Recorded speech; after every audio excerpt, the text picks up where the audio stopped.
Hello दोस्तों, नमस्कार। SMKC channel में मैं आप सब लोगों का दिल से बहुत बहुत स्वागत करता हूं। अगर आपने पहली बार विजिट किया है जरूर चैनल को सब्सक्राइब कर लेना। फ्री स्टॉक मार्केट क्लासेस इस चैनल को भी चाहो तो फॉलो कर सकते हो, सब्सक्राइब कर सकते हो। यहाँ पर भी बेल आइकन को हिट करके ऑल जरूर सिलेक्ट करके रख लेना। इस चैनल का लिंक आपको ऊपर आई बटन पे या फिर नीचे डिस्क्रिप्शन में मिल जाएगा। सो चलिए दोस्तों, फिलहाल इस वीडियो को स्टार्ट कर लेते हैं। ठीक है दोस्तों, अभी हम लोग आ चुके हैं बिल्कुल हमारे नॉर्मल स्क्रीन के ऊपर। एंड दोस्तों अभी हम लोग यहाँ पे बात करने वाले हैं बहुत ही इंपॉर्टेंट टॉपिक के बारे में।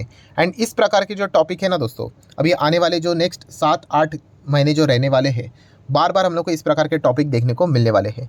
अलग अलग टाइप टॉपिक मतलब क्या, अलग अलग टाइप की रिपोर्ट्स आती रहती है, रिसर्च रिपोर्ट्स आप चाहो तो ऐसे भी बोल सकते हो। ये रिसर्च रिपोर्ट किस चीज़ से रिलेटेड है, कौन से टॉपिक से रिलेटेड है? तो अभी का सबसे बड़ा हॉट टॉपिक कौन सा रहने वाला है? Obviously election. इलेक्शन की अगर हम लोग यहाँ पे बात करें दोस्तों, तो इसी से रिलेटेड एक रिपोर्ट यहाँ पे पेश की है मॉर्गन स्टैनली ने। यस, आज के दिन आपने शायद से न्यूज़ चैनल के ऊपर भी देखा होगा, इस रिपोर्ट को हर जगह पे यहाँ पे बताया जा रहा है। ऐसे और भी बहुत सारे रिपोर्ट्स यहाँ पे आते रहते हैं। हर किसी का अपना अपना एनालिसिस होता है दोस्तों।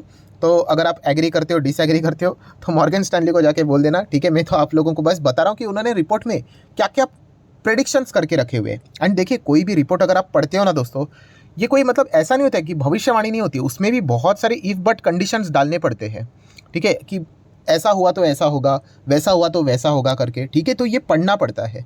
तो ऐसा नहीं कि सिर्फ एक टाइटल दे दिया जाएगा कि मार्केट एकदम रॉकेट बनेगा या फिर मार्केट एकदम क्रैश होगा, ऐसी चीज़ें नहीं होती। इफ बट के हिसाब से चलना पड़ेगा। एंड इनके रिपोर्ट के अंदर भी लिखा रहता है कि अगर ज़रूरत पड़ी तो ये नई रिपोर्ट्स भी निकाल सकते हैं, ठीक है। क्योंकि सिचुएशन को देखकर बोलना पड़ता है ना।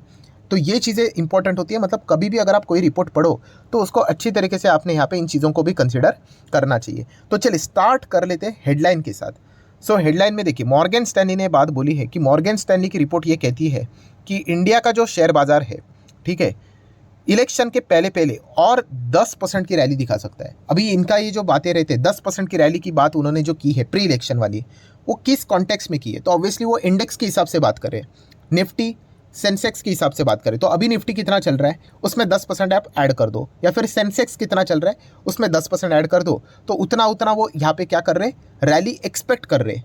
अगेन, जैसे मैंने अभी जस्ट 2 मिनट पहले आप लोगों को बोला, क्या बोला कि क्या ये स्टेटमेंट हो गया? तो नहीं, अभी इसमें भी बहुत सारी इफ बट है।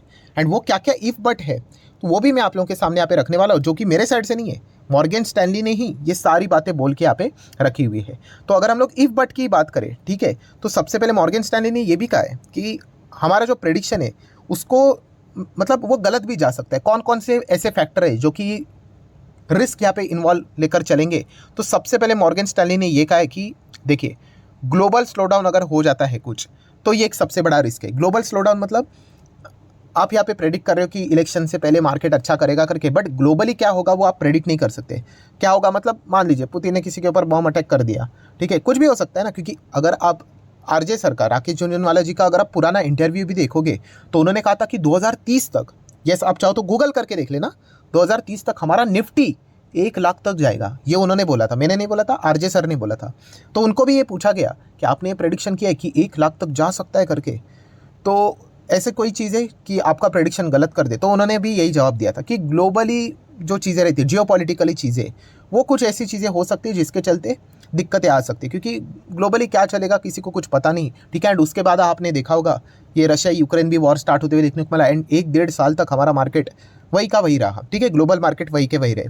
तो इसीलिए मॉर्गन स्टैनली ने ये पॉइंट इन्वॉल्व करके रखा हुआ है। ये हर कोई इन्वॉल्व करता है क्योंकि ग्लोबली क्या होगा ये किसी को भी पता नहीं है, ठीक है। तो मॉर्गन स्टैनली का ये कहना है मतलब कि ग्लोबली अगर अभी की सिचुएशन जैसी चल रही है, अगर वैसी ही रही, तो फिर भी 10% के आसपास इंडेक्स की रैली वो एक्सपेक्ट कर रहे हैं। ये हो गया पॉइंट नंबर 1।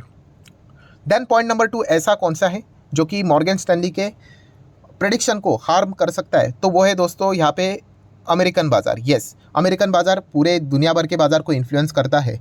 तो इंडियन मार्केट की अगर हम लोग स्टॉक्स की बात करें तो अमेरिकन बाज़ार में अगर कुछ अनहोनी घटना अगर हो गई, कुछ भी होने के लिए कुछ भी हो सकता है, ठीक है, तो डेफिनेटली फिर हम कह सकते हैं कि मॉर्गन स्टैनली के प्रेडिक्शन में भी हम लोग को डेंट लगते हुए देखने को मिल सकता है। ये खुद मॉर्गन स्टैनली ने ही अपने रिपोर्ट में बोला हुआ है, ठीक है। तो ये पॉइंट्स को भी आप लोगों ने कंसिडर ज़रूर करना चाहिए। देन अगर देखा गया, मॉर्गन स्टैनली ने कुछ और भी इंपॉर्टेंट पॉइंट्स बोले हैं, जैसे कि क्रूड ऑयल भी बहुत ही ज़्यादा एक इंपॉर्टेंट रोल प्ले करेगा। अगर क्रूड ऑयल कम हो जाता है तो इनफैक्ट अगर देखा गया तो एक अच्छा खासा और भी फ्लेक्सिबिलिटी बाजार को यहाँ पे मिल सकती है। अभी क्रूड कहाँ पे जाएगा वो भी देखने वाली बात रहती है। अगर लोअर जाता है तो अच्छा खासा मार्केट को सपोर्ट मिलता है। अगर क्रूड ऑयल लगातार ऊपर चला जाएगा, इन्फ्लेशन को वो लगातार ऊपर लेकर चला जाएगा, तो फिर ज़्यादा दिक्कतें भी हो सकती है। ये सारी बातें मॉर्गन स्टैनली ने अपने रिपोर्ट में यहाँ पे बोली है। ठीक है, नेक्स्ट अगर हम लोग यहाँ पे बात करेंगे तो बेसिकली मॉर्गन स्टैनली ने यहाँ पे क्या कहा है कि जब भी अगर हम लोग हिस्टोरिकली अप्रोच, मतलब अगर देखा गया तो अभी तक इलेक्शन की अगर हम लोग बात करें, ठीक है, इलेक्शन के पहले पहले अगर हम एवरेज परफॉर्मेंस की बात करें, अगेन कहना चाहूँगा दोस्तों, ये कोई कॉन्क्रीट ये नहीं होता है कि ऐसा ही होता है इलेक्शन के पहले, नहीं, एवरेज परफॉर्मेंस की बात करें। एवरेज मतलब क्या कि अगर आप 10 बार चेक करोगे इलेक्शन अगर हुआ है उसके पहले बाजार कैसे रहा है, तो 7 से 8 बार आपको ऐसा देखने को मिलेगा कि यस, बाजार में रैली रहती है। बट ऐसा भी है कि 2 से 3 बार नहीं भी हुआ है, तो ये भी पॉइंट को आपने कंसिडर करना चाहिए। तो मॉर्गन स्टैनली का भी यही कहना है कि इलेक्शन के पहले यूजुअली थोड़ा सा मार्केट हम लोग को पॉजिटिव ज़रूर देखने को मिल जाता है, एंड इसीलिए तो उन्होंने यहाँ पे कहा है कि वो 10% तक के आसपास की रैली एक्सपेक्ट यहाँ पे कर रहे हैं। आप चेक कर सकते हो, उन्होंने कहा, ये देखिए कि मई 2024 तक अगर हम लोग बात करें तो मॉर्गन स्टैनली एक्सपेक्ट करता है 10% के आसपास बाजार ऊपर यहाँ पे जा सकता है करके। देन अगर हम लोग यहाँ पे थोड़ा सा और आगे बढ़ जाए तो और भी कुछ उन्होंने अलग अलग प्रेडिक्शंस यहाँ पे देखे रखे हुए हैं। जैसे कि अगर हम लोग बात करें कि इलेक्शन कब होगा, इलेक्शन की डेट की बात करें तो मॉर्गन स्टैनली का मानना ये है कि अप्रैल 2024 में इलेक्शन स्टार्ट होते हुए देखने को मिल सकते हैं, एंड उसका रिजल्ट माइट भी हम लोग को सिंगल एक ही डे पे, शायद से लेट मई पे आते हुए देखने को मिलेगा। ये मॉर्गन स्टैनली ने भी प्रेडिक्ट करके रखा हुआ है। अभी ये ऐसा क्यों प्रेडिक्ट कर रहे हैं, क्योंकि आप सभी लोगों को पता है कि अभी भी फिलहाल ये खबरें बाजार में चल रही है कि माइट भी इलेक्शन इसी साल मतलब दिसंबर तक शायद से यहाँ पे हो सकता है करके। सो ऐसी भी यहाँ पे कुछ प्रेडिक्शंस की बातें यहाँ पे की जा रही है। सो मॉर्गन स्टैनली ने ये तो फिलहाल कहा है कि एडवांस यहाँ पे इलेक्शन मतलब पोस्टपोन यहाँ पे होना, दिसंबर तक हो जाना, इसके चांसेस थोड़े से यहाँ पे कम नज़र आते हैं करके। बट अगर ऐसा कुछ हुआ तो शायद से वो अपनी कुछ नई रिपोर्ट भी यहाँ पे पब्लिश यहाँ पे कर दे करके। सो ये भी पॉइंट उन्होंने फिलहाल तो यहाँ पे बता के रखा हुआ है। देन अभी आ जाते हैं दोस्तों, देखिए आपको इसमें ना कोई ऐसा बीजेपी कांग्रेस ऐसा कुछ यूजुअली देखने को नहीं मिलेगा, ठीक है, बट उन्होंने कुछ कुछ चीज़ें ना इशारे में वो बोल देते हैं, वो इशारा आपको समझ में आना चाहिए। जैसे कि अगर हम लोग बात करें तो उन्होंने यहाँ पे एक बहुत ही इंपॉर्टेंट बात बोली हुई, ये वाला पॉइंट दोस्तों बहुत ही सीरियस है, ठीक है। तो उन्होंने क्या बोला है, देखिए कि उनका प्रेडिक्शन क्या है कि इलेक्शन से पहले पहले मार्केट 10% भागेगा। निफ्टी सेंसेक्स की बात करें तो उन्होंने बोला है कि अगर हम लोग इस प्रकार से हमने जो सोचा है, if we are right about the pre election market move, मतलब जो वो प्रेडिक्शन अभी दे रहे हैं कि 10% बाजार भागेगा, अगर वो इस हिसाब से सही जाते हैं, ठीक है, अगर वो सही जाते हैं तो इसके बाद जो इलेक्शन का रिजल्ट रहेगा ना दोस्तों, रिजल्ट तो उसमें हम लोगों को जो पोटेंशियल स्विंग देखने को मिलेगा वो अपसाइड पे 5% ही देखने को मिलेगा, ज़्यादा नहीं, ठीक है। बट अगर माइनस की अगर हम लोग बात करें तो वो 40% तक नीचे यहाँ पे आ सकता है। ये एक चीज़ उन्होंने यहाँ पे बोली है। अभी ये जो पॉइंट उन्होंने बोला है ना दोस्तों, ये इशारे में उन्होंने कुछ बात यहाँ पे बोल दी है, मतलब कुछ लोगों को समझ में यहाँ पे आया होगा कि उन्होंने एग्जैक्टली क्या बोलने की कोशिश की। मैं अगेन रिपीट करना चाहूँगा, ये बहुत इंपॉर्टेंट चीज़ है। उन्होंने कहा कि निफ्टी यहाँ पे चल रहा है, ठीक है, अगर वो 10% भागता है इलेक्शन के पहले, फिर उसके बाद इलेक्शन होगा, रिजल्ट आएगा, रिजल्ट अगर आ जाता है, ठीक है, कैसे कि मार्केट को जो अनुमान है उस हिसाब से आ जाता है, तो उसके बाद ज़्यादा नहीं तेज़ी आएगी, केवल 5% ही आएगी, ठीक है।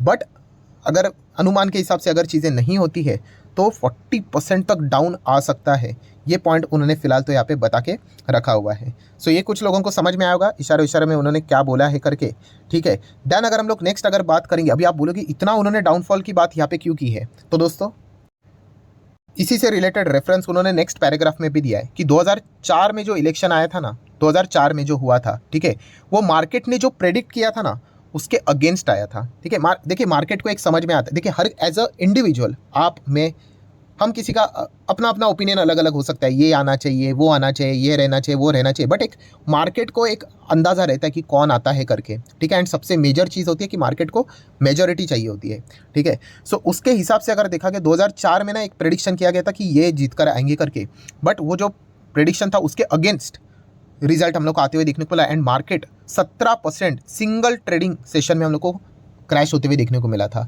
तो इसलिए उन्होंने यहाँ पे कहा है कि इस वक्त का भी इलेक्शन इतना इंपॉर्टेंट है कि मार्केट एक अनुमान लगा लेगा कि ये पार्टी जीत कर आनी चाहिए करके, ठीक है, ये चीज़ें होनी चाहिए करके, बट अगर उसके अगेंस्ट अगर रिजल्ट आया तो 40% तक मतलब बड़ा डैमेज हम लोग को देखने को मिल सकता है। ये मॉर्गन स्टैनली ने अपने रिपोर्ट में कहा है। उन्होंने किसी पार्टी का नाम नहीं लिया है कि ये जीतना चाहिए कि वो जीतना चाहिए, उनको बताने की वो कोशिश कर रहे हैं कि वो क्या बोलने की कोशिश कर रहे हैं। देन दोस्तों अगर देखा गया तो उन्होंने ये भी कहा है कि जो अपोजिशंस अभी हम लोग को फिलहाल तो देखने को मिल रहे हैं, ठीक है, तो उनसे रिलेटेड भी कौन कहाँ से चुनाव लड़ने के लिए खड़ा रहेगा, क्योंकि अपोजिशन में बहुत सारे प्लेयर्स हम लोग को पार्टीज देखने को मिल रहे हैं, ठीक है, तो वो भी फैक्टर बहुत ज़्यादा मैटर करने वाला है, ठीक है। तो जैसे जैसे अपडेट्स यहाँ पे सामने आते रहेंगे तो मार्केट में हम लोग को इस प्रकार से बहुत कुछ प्लस माइनस वाली चीज़ें होती हुई देखने को मिलेगी। तो इससे रिलेटेड भी अपडेट्स अभी हम लोग को आने वाले समय में देखने को यहाँ पे मिलने वाले हैं। सो ये सारा फैक्टर अगर हम लोग यहाँ पे जोड़कर देख ले तो एक अनुमान मॉर्गन स्टैनली ने फिलहाल तो हमारे सामने यहाँ पे रखा हुआ है। सो मोटा मोटी अगर हम लोग बात करें तो उन्होंने यही कहा है कि समंदर अगर शांत रहा मतलब ग्लोबली अगर कुछ गड़बड़ी नहीं हुई, अमेरिकन बाजार जैसा चल रहा है वैसा ही चलता रहा, तो इलेक्शन से पहले पहले 10% की रैली माइट भी निफ्टी 50 में यहाँ पे आ सकती है करके, ठीक है। तो अभी देखना पड़ेगा, इसमें भी बहुत सारे इफ बट यहाँ पे कंडीशंस यहाँ पे होते हैं। एंड अभी ऐसे बहुत सारे रिपोर्ट्स निकलेंगे दोस्तों, ये तो मॉर्गन स्टैनली की अभी की रिपोर्ट यहाँ पे आई है। एंड अगेन कहना चाहूँगा, किसी की भी रिपोर्ट देखकर भाई पोजीशंस बनाने नहीं होते हैं, ठीक है। सिचुएशंस कैसी है दोस्तों, उस हिसाब से चीज़ों को देखकर ही डिसीजंस यहाँ पे लेने होते हैं, ठीक है। तो ये भी पॉइंट आपको पता होना चाहिए। अभी एमएस का एक रिपोर्ट यहाँ पे आया है, ऐसे बहुत सारे रिपोर्ट्स आएंगे, जेफरीज का भी आएगा, ठीक है, गोल्डमैन सैच का रिपोर्ट यहाँ पे आएगा, ठीक है, मूडीज़ का भी आ सकता है, बहुत सारे एजेंसीज़ के अलग अलग के रिपोर्ट्स यहाँ पे आते रहेंगे, तो वो देखने वाली बात यहाँ पे रहने वाली। बट बताने का मकसद क्या है, यस अभी इसकी शुरुआत यहाँ पे हो चुकी है, तो ये देखने वाली बात रहेगी कि आगे अभी क्या यहाँ पे होने वाला है। सो आशा करता हूँ दोस्तों एक छोटा सा अपडेट वाला वीडियो था, अगर आपको पसंद आया होगा तो आप चाहो तो इसको लाइक एंड शेयर कर सकते हैं। हाँ, ये जो 10% है आप इसमें 19,500, अभी इसमें अगर आप 10% ऐड करके देखोगे तो एक रफली आपको अनुमान मिलेगा, जैसे कि कितना 19,500 चल रहा था, ठीक है, इसी में 10% ऐड कर लेते हैं तो कितना आता है 21,500, ठीक है। तो इसी के आसपास ऐसा अनुमान यहाँ पे लगाया जा रहा है, ठीक है। तो ये एक चीज़ फिलहाल तो बोली यहाँ पे जा रही है। सो आशा करता हूँ दोस्तों वीडियो हेल्पफुल लगा होगा, तो आप चाहो तो इसको लाइक एंड शेयर कर सकते हो। एंड डिमेट अकाउंट अगर आपने अभी तक ओपन नहीं किया है तो लिंक नीचे डिस्क्रिप्शन में 25 वीडियो की लिस्ट आपको बिल्कुल फ्री ऑफ कॉस्ट मिल जाएगी। आपका नाम, कौन सा अकाउंट आपने लिंक के थ्रू ओपन किया है, प्रॉपर्ली कमेंट्स में मेंशन कर देना, तो हफ्ते भर के अंदर अंदर सारे लेक्चर्स मेरे साइड से फ्री ऑफ कॉस्ट प्रोवाइड कर दी जाएंगे, ताकि आप शेयर बाजार को आसान भाषा से सीख सको। So that's it, thank you very much दोस्तों, we will be meeting our next video, तब तक के लिए बाय बाय।